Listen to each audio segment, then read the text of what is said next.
Assalamualaikum warahmatullahi wabarakatuh. Yang terhormat para pengangku mata kuliah Data Mining. Perkenalkan, nama saya Muhammad Hidayatur Rahman dengan NIM 202410101057 dari kelas Data Mining A. Jadi pada kesempatan kali ini saya akan menjelaskan tentang tugas di modul 4 dan juga modul 5 tentang classification tree. Mungkin kita langsung saja untuk menuju ke tugasnya.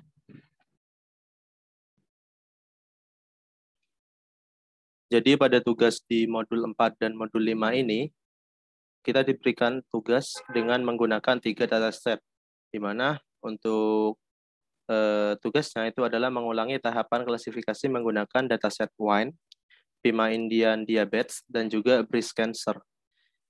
Lalu diminta untuk menghitung akurasi berdasarkan confusion matrix dengan presentase data testing sebanyak 20%, 30%, dan juga 40%. Nah, ini merupakan tugas yang sudah saya kerjakan. Nah, di sini sebelum kita menggunakan classification tree, pertama-tama yang perlu kita lakukan adalah mengimport library-library yang dibutuhkan.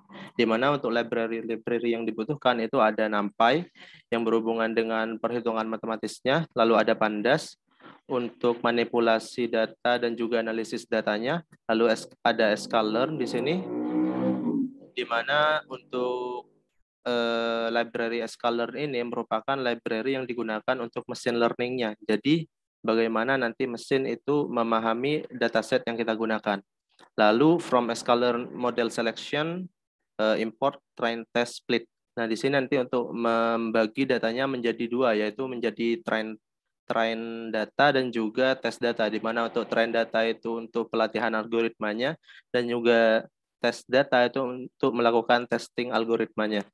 Lalu selanjutnya ada from sklearn.matrix, import confusion matrix. Nah, di sini adalah seperti yang diinginkan oleh soalnya, yaitu confusion matrix, di mana nantinya untuk confusion matrix ini digunakan untuk mengetahui mana data yang prediksinya benar dan mana data yang prediksinya salah. Lalu ada sklearn tree, import decision tree classifier. Nah, di sini merupakan model yang kita gunakan, yaitu model decision tree. Selanjutnya ada sklearn matrix, import akurasi score. Nah, di sini untuk akurasi score ini adalah untuk menghitung akurasi kebenaran dari datanya di antara skala angka 0 sampai dengan 1. Setelah kita mengetahui confusion matrixnya atau perbandingan data mana yang salah dan data mana yang benar, maka kita bisa menghitung akurasi skornya. Selanjutnya ada matplotlib di sini untuk visualisasi datanya menggunakan decision tree nanti. Lalu import dataset, di sini juga untuk datasetnya, dan yang terakhir ada sklearn import tree untuk tambahan dari decision tree classifier-nya. Di sini kita bisa import untuk library-library-nya. Lalu kita beralih ke data yang pertama. Dataset yang pertama yaitu dataset tentang wine, di mana untuk dataset tentang wine ini sudah disediakan langsung oleh sklearn. Jadi yang perlu kita lakukan hanya mengimportnya saja, yaitu load wine di sini. Kita run. Dan untuk melihat datasetnya atau meread datasetnya, kita perlu menggunakan function load wine di sini, di mana untuk nilai dari datanya itu saya tampung di variabel wine data. Dan di sini untuk untuk mengubahnya menjadi data frame, karena di sini untuk defaultnya dari sklearn itu merupakan string atau array. Nah, jadi saya ubah ke data frame terlebih dahulu agar lebih enak untuk dilihat nantinya. Lalu di sini untuk fiturnya, untuk mengeprint apa saja feature yang ada di dalam dataset itu, atau lebih gampangnya itu adalah untuk melihat kolom apa saja yang ada di dalam sana. Lalu ini untuk dataset, print datasetnya yaitu wine.shape untuk menghitung ada berapa baris data dan juga ada berapa kolom. Nah, lalu kita di sini coba print untuk wine-nya, yaitu yang sudah dalam bentuk data frame, maka jadinya akan seperti ini. Di sini ada sebanyak 13 feature, mulai dari alkohol, malic acid, sampai dengan yang terakhir yaitu proline. Dari ke-13 itu juga ada satu kelas. Dari semua feature ini ada satu kelas dan juga ada 12 atribut. Nah, di sini untuk datasetnya itu terdiri dari 178 baris data dengan 13 baris data. Nah, di sini ada 170-an baris dan juga ada 13 kolom. Nah, untuk melihat di mana letak dari data kelasnya, kita bisa untuk print wine datanya, yaitu yang masih dalam bentuk array. Di sini bisa kita lihat. Nah, di sini akan muncul yaitu target, di mana target di sini memuat kelasnya, yaitu kelas 0, 1, dan 2. Di mana untuk target name-nya itu ada 3, yaitu kelas 0, kelas 1, dan juga kelas 2. Oke, setelah kita mengetahui mana atribut dan juga mana kelasnya, kita define dia ke dalam sebuah variabel, di mana untuk variabel X di sini saya define dia sebagai atributnya, yaitu dari indeks ke 0 sampai dengan ke 13, di sini di min 1 jadinya sampai ke 12. Jadi yang digunakan itu sampai ke indeks kurang dari 1 terakhirnya. Sedangkan untuk kelasnya di sini, karena sudah menyisakan target di sini, jadi kita hanya perlu memanggilnya dari wine data, yaitu wine data yang kita print di sini, dan kita ambil indeks targetnya di sini. Nah, dot target. Maka nantinya untuk kelas ini akan tertampung atau terdefine di variabel y di sini. Kita bisa run. Oke, tidak ada error. Nah, selanjutnya yang perlu kita lakukan adalah men-split datanya, di mana tadi sudah dijelaskan di atas, yaitu menggunakan train test split untuk membagi datanya menjadi train data dan juga test data. Di sini menggunakan train test split, di mana untuk variabel-variabel yang ada di dalamnya atau parameter-parameter yang ada di dalamnya itu ada 4 yang saya gunakan, yaitu ada X, yang berasal dari sini, yaitu memuat tentang atributnya, lalu ada Y yang memuat tentang kelasnya, lalu ada test size. Di sini untuk test size kita ubah ke 0,2 dulu, karena yang diminta itu ada 3, yaitu 20%, 30%, dan juga 40%. Di sini untuk test size ini merupakan banyak dari tesnya atau tes datanya yang kita inginkan itu berapa persen dari total keseluruhannya, yaitu 178 ini. Berapa persen yang ingin kita gunakan. Lalu untuk random state sama dengan 100 ini adalah untuk mempertahankan nilai returnnya. Jadi ketika kita nanti merun ini dan hasil yang didapatkan itu misal ada indeks 1, 2, 3, maka nanti apabila kita run untuk yang selanjutnya itu akan tetap 1, 2, 3 apabila kita menggunakan random state sama dengan 100 ini. Oke, setelah itu untuk train test split-nya ini saya bagi menjadi 4 variabel, yaitu xtrain untuk train variabelnya atau train atributnya, dan xtest untuk testing variabelnya atau testing atributnya, dan juga untuk y itu untuk train kelasnya dan tes untuk tes kelasnya. Kita bisa run. Nah, di sini kita lihat terlebih dahulu ada berapa banyak data testing yang kita gunakan. Kita bisa lakukan ini, yaitu kita jadikan data frame dan kita lihat X-testnya itu ada berapa. Ternyata 20%-nya dari 178 itu adalah 36. Karena di sini dimulai dari indeks ke 0. Jadi totalnya data testing yang kita gunakan adalah 36. Oke, kita hapus saja. Nah, setelah itu di sini kita buat model decision tree-nya, di mana untuk model decision tree di sini saya tampung dia ke variabel CLF, di mana untuk variabel CLF di sini itu memuat decision tree classifier yang sudah kita import tadi dari sklearn model section, maksud saya sklearn tree di sini, yaitu decision tree classifier sebagai modelnya yang kita gunakan dengan random step sama dengan 100 untuk mempertahankan nilai returnnya. Nah, setelah kita definisikan modelnya itu ke dalam variabel, yaitu variabel CLF di sini, kita bisa melatihnya. Di mana untuk melatih kita bisa menggunakan xtrain dan juga ytrain berdasarkan yang sudah di-split tadi, yaitu xtrain di sini untuk atributnya, dan juga untuk ytrain di sini merupakan train untuk kelasnya. Nah, kita bisa menggunakan clf.fit di sini, yaitu .fit di sinilah yang digunakan untuk melatih datanya. Kita bisa run. Nah, di sini sudah terlatih dengan random state sama dengan 100, jadi nilai returnnya itu selalu sama. Yaitu selanjutnya kita siapkan variabel baru, yaitu variabel ypred, di mana untuk ypred di sini adalah untuk memprediksi kelas yang tadi, yaitu kelas yang di sini. Nah, xtest di sini sebanyak 36 data itu kita prediksi dia itu masuk ke prediksi mana atau kelas mana dari ketiga kelas itu. Di sini kita bisa print terlebih dahulu kelas-kelasnya. Itu ada 0, 1, 2 berdasarkan ini tadi, yaitu kelas 0, kelas 1, dan juga kelas 2. Nah, kita prediksi dari ke-36 data itu masuk ke mana menggunakan clf.predict di sini dengan atributnya yang kita gunakan atau parameternya yaitu xtest di sini, dan kita print untuk ypred-nya. Maka di sini akan muncul prediksi-prediksi kelasnya. Misal di sini untuk indeks ke 0, dia akan masuk ke kelas 1 di sini. Untuk indeks ke 0 dengan nilai sejumlah ini, dia akan masuk ke kelas 1. Begitu pula untuk seterusnya sampai dengan yang data ke indeks ke 35, itu akan masuk ke kelas 1 di sini. Oke, baik, selanjutnya di sini adalah confusion matrix-nya, di mana confusion matrix di sini kita bisa bandingkan antara y-test dan juga y-pred-nya. Di sini mungkin kita bisa print untuk y-nya dulu, y-test-nya terlebih dahulu. Y-test. Nah, di sini untuk y-test kita print y kecil, y-test. Oke, bisa print. Nah, di sini sudah menghasilkan kelas-kelasnya. Jadi kita bandingkan kelas-kelas yang di sini itu apakah sudah sesuai dengan kelas yang ada di ypred ini. Apabila dia sesuai, maka data itu sudah benar, dan apabila data itu salah, maka dia akan salah. Di sini kita bandingkan menggunakan confusion matrix. Saya tampung dia di variabel cm di sini, dan kita run. Nah, di sini ada 8 data, dia itu sudah benar masuk ke kelas 1.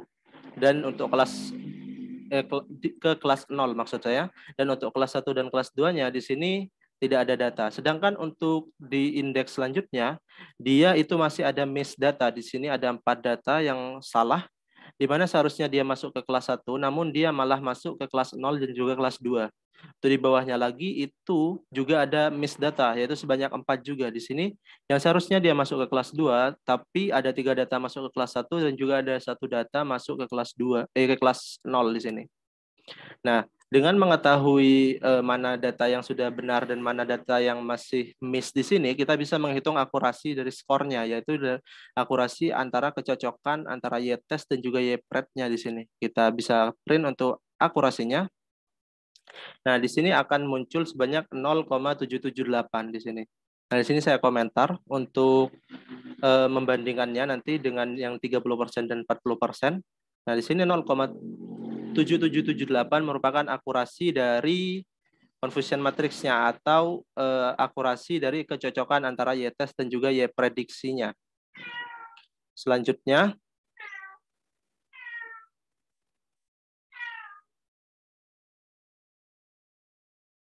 setelah mengetahui akurasi dari kecocokannya, kita di sini bisa untuk memvisualisasikan datanya, yaitu dalam bentuk classification tree di sini.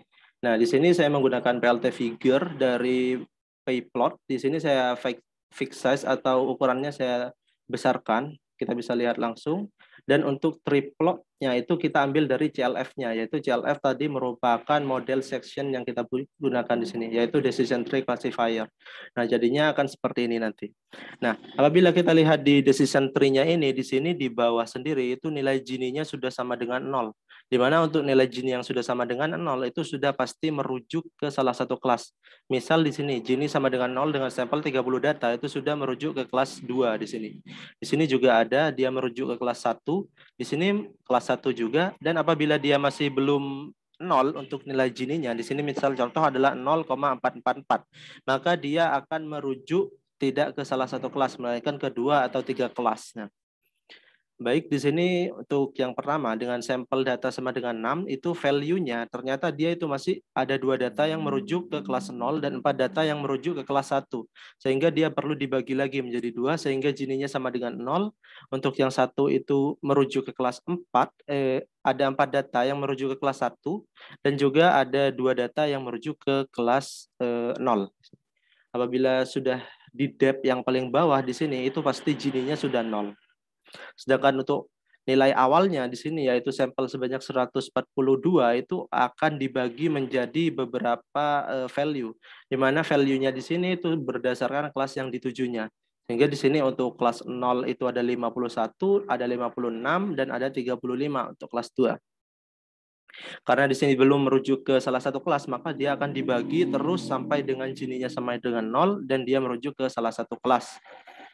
Begitu pula untuk di sini, untuk ekspor ke dalam teksnya, itu cara bacanya sama. Itu yang paling kanan di sini, apabila sudah kelas 0 di sini, itu berarti Gini-nya sudah sama dengan 0. Ini feature lebih kecil dengan sama 2,12. Di sini, dia akan menuju ke kelas 0. Di sini ke kelas 1, akan seperti itu, sama. Baik, untuk yang selanjutnya, setelah kita mengetahui untuk yang data 20%, sekarang kita ubah dia untuk ubah ke 40%, ke 30% terlebih dahulu. Sini kita ubah ke 0,3 untuk test size-nya, dan kita running lagi. Ini kita running, kita running, kita running. Nah, di sini yang digunakan itu sudah 30%, di mana untuk jumlah datanya itu sudah lebih banyak dari yang 20%. Dan kita cocokkan dengan YPRED-nya dari Y-test-nya. Di sini terlihat ada 14 data yang benar, ada 15 data dengan 4 data miss. Di sini 16 data benar dengan 5 data miss di sini. Dan akurasinya itu adalah 0,883 di sini. Sudah saya definisikan juga sebelumnya. Di sini lebih besar daripada yang 20% untuk akurasinya, dan untuk payplotnya atau dalam bentuk decision tree-nya itu hampir sama bentuknya di sini. Yaitu nilai kedalamannya sama, yaitu 0, 1, 2, 3, 4. 0, 1, 2, 3, 4. Ya, depth-nya sebanyak 4. Oke, sekarang kita ubah ke 40%. Kita run lagi. Dan kita lihat prediksinya sekarang itu ada berapa. Nah, di sini untuk Y-test, kita hapus saja. Nah, kita buat modelnya, lalu kita latih untuk algoritmanya. Nah, di sini akan lebih banyak lagi, yaitu 40%-nya dari total data, yaitu 178 data diambil 40%-nya. Confusion matrix-nya, nah di sini ada 20 data itu sudah benar dengan 0 miss, ada 21 data juga sudah benar dengan 5 miss di sini, dan juga ada 20 data benar dengan nilai 5 miss di sini. Dan untuk akurasinya pasti lebih besar lagi. Nah, di sini nilai akurasinya 0,86112 di sini. Untuk yang 40%. Dan untuk kedalamannya, untuk classification tree-nya itu adalah sama 0, 1, 2, 3, 4, yaitu sebanyak 4 di sini.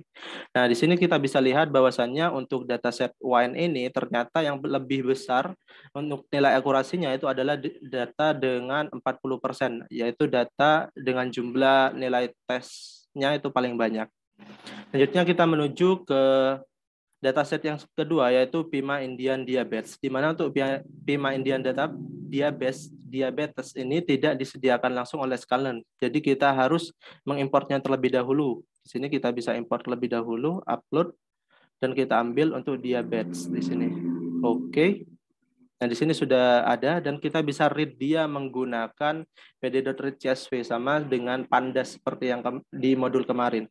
Untuk feature name-nya kita bisa ambil list kolomnya untuk melihat kolom apa saja, dan untuk ukurannya kita bisa menggunakan .shape di sini. Jadi kita bisa print untuk dataset-nya, akan menghasilkan seperti ini, sebanyak 176 baris data dengan 9 kolom di sini. Mulai dari precis sampai dengan outcome di sini. Setelah itu kita define dia untuk ke variabel atribut dan juga variabel kelasnya. Di sini X untuk atribut, Y untuk kelas.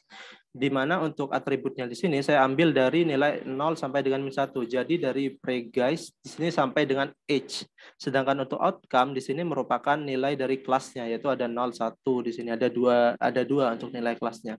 Jadi saya ambil sampai dengan min 1 di sini. Oke. Kita bisa run.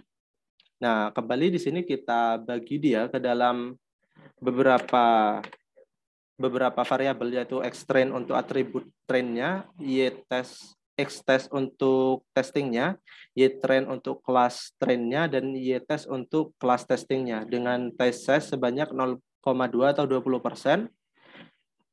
Dan di sini kita langsung saja definisikan dia ke variabel CLF yang kita gunakan tadi untuk modelnya. Lalu untuk feed di sini adalah untuk melatihnya. Kita bisa run. Nah, di sini sudah terlatih. Dan sekarang untuk data frame-nya atau X-test-nya, kita lihat untuk 20% itu ada berapa data. Ternyata ada 154 data yang kita gunakan. Oke, kita hapus saja. Nah, lalu kita prediksi dari X-test tersebut. untuk CLF prediknya itu masuk ke kelas mana sebelum kita bandingkan dengan Y-testnya nanti. Nah, ternyata ini untuk hasil prediksinya dan ini untuk kelasnya, yaitu ada kelas 0 dan juga kelas 1. Nah, di sini ada confusion matrix. Nah, di sini ternyata ada 81 data yang benar dengan miss data itu cukup besar, yaitu sebanyak 20 data di sini. Untuk yang bawah malah untuk yang bawahnya lagi itu malah lebih banyak data miss-nya, yaitu sebanyak 27 data dengan 26 data benar. Ini maka otomatis nanti nilai dari akurasinya itu akan kecil. Nah, sekarang kita bandingkan untuk nilai akurasinya. Nah, dia akan 0,6 di sini. Akan 0,69 sampai dengan 948 di sini untuk nilai akurasinya. Untuk yang 20% saya catat di sini. Lalu kita lihat untuk kedalamannya. Nah, di sini kenapa hanya 4 untuk kedalamannya? Karena di sini sebelumnya saya sudah menggunakan max depth. Coba mungkin di sini kita hapus terlebih dahulu untuk max depth-nya. Untuk maksimal dari kedalamannya dan kita lihat akan jadi seperti apa untuk decision tree-nya. Nah, kita lihat.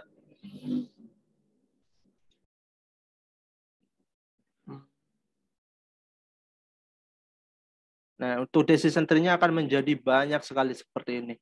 Itu dikarenakan untuk di data ini itu masih banyak miss-nya, yaitu antara data yang benar dan data yang salah, perbandingannya itu masih cukup kecil gitu. Jadi sehingga nanti akan menghasilkan banyak daun seperti ini, yaitu gene yang sama dengan 0 ini akan ada banyak sekali di sini. Untuk kedalamannya ini akan banyak sekali. Maka dari itu di sini saya menggunakan max depth, ya, menggunakan max depth untuk membatasi kedalamannya agar tidak terlalu dalam, sehingga akan cukup dengan 4 depth saja. Dan nanti untuk data-data yang di bawahnya itu akan mengikuti dari kelas yang dirujuk lebih banyaknya. Misal di sini yang paling bawah Gini dia itu masih belum 0, melainkan 0,435 dengan sampel sebanyak 100 data dan dibagi menjadi 70 dan 33. Nah, nanti ini akan dimasukkan ke kelas 0 karena kelas 0 di sini lebih banyak menampung data, yaitu sebanyak 70 dengan dibandingkan dengan 33. Begitu pula untuk data-data lainnya yang di mana untuk nilai Gini-nya itu masih belum merujuk ke salah satu, yaitu nilai Gini-nya masih belum sama dengan 0. Oke, baik. Sekarang kita coba ubah untuk yang 30%. Ini kita running. Nah, di sini sudah lebih banyak lagi untuk datanya dan kita lihat ada beberapa data yang salah dan ada beberapa data yang benar. Nah, di sini ada 110 data yang benar dan dengan 24 data yang salah, dan di sini ada 39 data yang benar dengan 42 data yang salah, masih lebih banyak data yang salah. Nilai akurasinya 0,7, sudah lebih bagus lagi dari yang sebelumnya. Sini kita lihat akan sama untuk depth-nya karena kita sudah maksimalkan dia sebanyak 4 untuk depth-nya, jadi 0, 1, 2, 3, 4 di sini. Oke, yang terakhir kita ubah dia ke 40%. Kita lihat apakah 40% itu akurasinya akan lebih baik dari 30% dan 20%. Nah, di sini sudah lebih banyak lagi dan kita bandingkan dengan Y-testnya untuk Y-prep-nya. Nah, ternyata sudah lebih baik, di mana di sini untuk 155 data yang benar itu hanya ada 41 data yang salah, dan ini untuk 70 data yang benar, yang salah itu sudah lebih kecil, tidak lebih besar lagi, yaitu sebanyak 42. Sehingga nilai akurasinya akan lebih besar di sini, 0,73. Lebih besar dari yang pertama, yaitu 0,69, dan lebih besar dari yang kedua, yaitu 0,71. Kita lihat akan sama saja. Nah, akan 0, 1, 2, 3, 4 di sini. Sini untuk mengubahnya atau mengekspornya ke dalam teks, di mana untuk cara bacanya sama seperti tadi, di mana untuk sudah Gini yang sama dengan 0 itu sudah merujuk ke salah satu kelas, namun untuk yang Gini masih tidak sama dengan 0 itu dimasukkan ke kelas yang menampung data lebih banyak. Untuk yang terakhir itu adalah dataset breast cancer, di mana untuk dataset ini sudah disediakan oleh library scalar di sini, yaitu load breeze cancer. Sama seperti wine tadi, kita bisa define dia ke variabel cancer data, lalu kita ubah ke data frame terlebih dahulu, lalu untuk feature-nya kita ambil feature name, dan untuk shape-nya itu adalah untuk menampung atau mengeprint nilai dari bentuk datanya atau ukurannya. Nah, kita bisa print untuk cancer, kita import terlebih dahulu, lalu kita print, kita load. Nah, di sini akan terdapat 30 kolom dengan 569 baris data. Ini merupakan data set-nya. Kolom-kolomnya mulai dari main radius sampai dengan worst fractal dimension di sini. Lalu kita definisikan dia kembali untuk feature-nya atau atributnya itu ke X dan Y untuk kelasnya. Di sini mungkin kita bisa lihat terlebih dahulu untuk cancer.datanya. Nah, di sini untuk yang menampung kelasnya itu adalah target di sini. Nah, target di sini yang menampung kelasnya di sini. Jadi kita bisa menggunakan cancer data.target di sini. Kita run dan kita split datanya, lalu kita buat modelnya dan kita latih di sini. Sama seperti tadi, namun di sini kita gunakan yang 20% terlebih dahulu. Nah, kita lihat untuk X testnya itu akan sebanyak berapa data. Untuk 20% itu ada 114 data. Dan untuk Y-prep-nya yang tadi 114 data itu kita prediksi masuk ke data mana saja atau masuk ke kelas mana saja. Nah, di sini sudah muncul untuk prediksinya, di mana di sini hanya ada 2 kelas ya, yaitu kelas 0 dan juga kelas 1. Di sini untuk kelas 0 itu ada maligen dan untuk kelas 1 itu ada benign di sini. Oke, setelah itu kita ambil confusion matrix-nya. Kita lihat. Nah, di sini ada 45 data yang benar dengan 4 data yang salah. Dan ada 63 data yang benar dengan 2 data yang salah. Di sini sudah sangat bagus atau sudah ketepatannya itu sudah sangat hampir sempurna. Hanya ada 4 di sini dan juga ada 2 di sini. Untuk data miss-nya. Dengan akurasinya ini cukup besar kan. Itu ada 0,947 sekian untuk yang 20% saja. Nah, lalu kita lihat untuk PLT figure-nya atau bentuk dari model decision tree-nya itu ada berapa untuk kedalamannya? Itu ada 0, 1, 2, 3, 4, 5, 6. Ada 6 untuk kedalaman datanya. Di mana untuk yang paling bawah di sini itu sudah Gini-nya sama dengan 0. Tidak lagi menggunakan max depth seperti tadi. Karena di sini hanya terdiri dari 6 untuk kedalamannya. Lalu kita coba ubah dia ke 0,3, yaitu kita ambil 30% data test size-nya. Sini untuk 30% itu akan menggunakan sebanyak 171 baris data. Kita bisa lihat untuk prediksinya itu akan masuk ke array ini. Dan confusion matrix-nya itu ada 64 data yang benar dengan 5 data yang salah dan 99 data yang benar dengan 3 data yang salah. Ini akan lebih besar lagi dari yang sebelumnya. Nah, di sini akan menjadi 0,95 itu. Akan lebih besar dari yang 20%. Dan kita lihat apakah sama. Untuk decision tree-nya atau bentuk dari decision tree-nya ternyata itu berbeda. Kedalamannya di sini ada 0, 1, 2, 3, 4, 5, 6, 7. Untuk yang 20% tadi hanya sampai dengan 6, namun di sini dia itu muncul depth baru atau kedalaman baru, yaitu kedalaman di 7 di sini. Baik, yang terakhir kita ubah dia ke 40%. Kita lihat apakah lebih baik atau lebih buruk untuk akurasinya. Nah, di sini akan menggunakan data sebanyak 228 baris data. Kita lihat prediksinya dan kita bandingkan dengan Y-test-nya. Oh, ternyata di sini lebih banyak data yang salah, yaitu di sini 77 data yang benar dengan 10 data yang salah dan 133 data benar dengan 8 data salah. Sehingga akurasinya pasti akan lebih kecil dari 30%. Nah, di sini dia akan lebih kecil, yaitu sebanyak 0,92. Yang untuk 30% itu yang paling besar 0,95 dan untuk 20% itu 0,94, sedangkan untuk 40% itu 0,92. Dan kita bisa lihat untuk decision tree-nya di sini itu akan sebanyak 0, 1, 2, 3, 4, 5. Itu akan lebih kecil lagi karena untuk akurasinya itu lebih kecil, maka untuk depth-nya itu otomatis akan lebih pendek. Jadi di sini hanya ada 5, yaitu 0, 1, 2, 3, 4, 5 untuk depth-nya. Di sini merupakan transpose ke bentuk teksnya, yaitu sama di sini. untuk hasilnya. Mungkin sekian presentasi tentang modul dataset menggunakan decision tree ini. Kurang lebihnya saya mohon maaf. Wassalamualaikum warahmatullahi wabarakatuh.